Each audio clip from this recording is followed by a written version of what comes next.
Back to the JACO Report. I'm Jeff Bernthal filling in for Charles. He'll be back next week. Today we are joined by former Governor Bob Holden, who knows all too well about facing financial woes. When he was governor of the state of Missouri, you had your own challenges, and now here we are faced with possibly a $500, $700 million budget shortfall. What do you see as far as the big challenge that this current governor faces? Well, first of all, he's pretty well lost all of the federal stimulus money. So it's now really about state revenue. And the decisions are whether you raise revenue through taxation or you continue to cut more programs. And so the challenge is, constitutionally, he has to have a balanced budget. And so that's what the legislative leaders and the governor will be working with, is how to find that balance. Now, some in his own party have sort of accused him of sidling up more with the Republicans that he has to deal with because they're the ones who control the General Assembly. And so it sounds like, as far as raising taxes, that's off the table, right? Well, the impression you get from all parties involved is they don't feel like that tax increases are the solution, even though there now is beginning to have some discussions about maybe trying to tax internet sales, which many states have done. The state of Illinois does. State of Illinois. And there's projected anywhere from $20 million to $200 million of additional revenue might be available there. There's some discussion about an initiative petition, maybe to raise the tobacco tax, because one of the portions of the budget that's really impacts the state but is out of the state's control in many ways is Medicaid cost. But that will come from the general population. I don't think you'll see it coming from the members of the General Assembly or the governor. And on that tobacco tax, that's something that I know you tried to do when you were governor. Yeah. What roadblocks did you run into, and why is it that this state of Missouri has what I believe is the lowest tax on cigarettes in the country? Well, a general attitude that we don't want to raise any taxes for any purposes. My contention was we needed the revenue to pay the medical bills for the people of the state of Missouri, the SCHIPS program and other things. In addition, all the studies I've seen indicate that the single most important factor to discourage young people from taking up the habit of smoking is to raise the cost of the product. And so I was really doing it for two purposes, and I still think we were right in what we tried to do. Great. And back to funding education, what we're seeing now is we're trying to use what is the federal stimulus money to, I guess, hold us over. At least that's what the current governor is trying to do, to hold us over until we can get into the economy turns around. But what are your concerns as you look at the way that's set up? Well, the stimulus funds are now gone. I don't think there'll be any additional funds coming from Washington, D.C. So the governor's tried to stretch those funds out over several multiple years of funding. But the fact is, what those funds have been used for in education, in health care and other things will be gone, and so you'll have to replace those funds or make those cuts.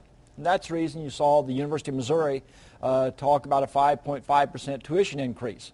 You'll be seeing other institutions doing the same type of thing because they feel like they need to make those commitments to funding their professors and their programs, or they won't be competitive from an educational standpoint. Great. One way to try to solve some of the budget woes, as you mentioned, is to increase your revenues. And let's talk a minute about job creation and trying to bring jobs into the state of Missouri. What is it that you see that companies are looking for when they want to locate or they're choosing a particular state? Is it the tax rate? Is it the how well educated the population is? What is it that you see? Well, to me, the single most important thing that you will need to have is a well-trained workforce, because those are the jobs of the future in technology, energy, renewables, all of these different areas, transportation. So you've got to have a well-trained workforce. You also want to be business competitive. You want to have not the highest taxes in the country, of course. You also want to be business friendly in what you do, and so you've got to try to find that balance. And that's what the state of Missouri and other states are trying to find out what that balance is. But it's very difficult when you have one of the lowest gas taxes in the nation to fund the sixth largest highway system in the country. When you have one of the lowest tobacco taxes in the country, funding your health care programs. And so finding that balance is going to be the issue facing the General Assembly and the governor this session. Right. When you talk about investing in education and making sure you do have a workforce that is educated, we were talking about the situation at the Ford plant in Hazelwood and what happened there. You were maybe trying to invest in future jobs, but politically, sometimes you can't really do that, right? Sure. Well, you've got the public officials in the area. You've got the people representing the workforce in the area. You've got the leaders in the area saying, we want to save these jobs. We want to keep these 2,500 people in our area paying taxes. And when you were governor, you did that, I right? did that.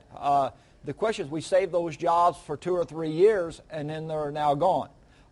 Would we have been better off to make the investment in training and retraining programs and really preparing those workers and many others to be competitive in this global economy of tomorrow? And that's really the discussion going on, not just in Missouri, but around the nation, is how do we prepare the workforce for the future, not prepare the workforce for an economy that's in the past. Any ideas?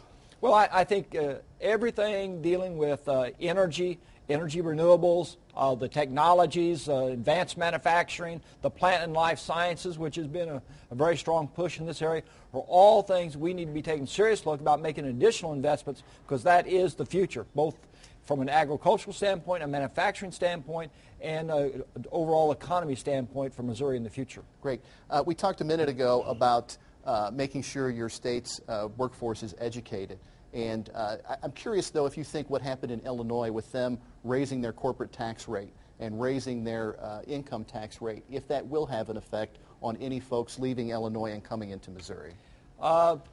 It may have some on the margins, but not a great deal. If it had a significant impact, Missouri ought to be awash in new jobs. I mean, you look at comparable states, in just about every area, we're below the states next to us. So if, in fact, that automatically created jobs, I think we'd already be in very, very good shape. Obviously, we're not.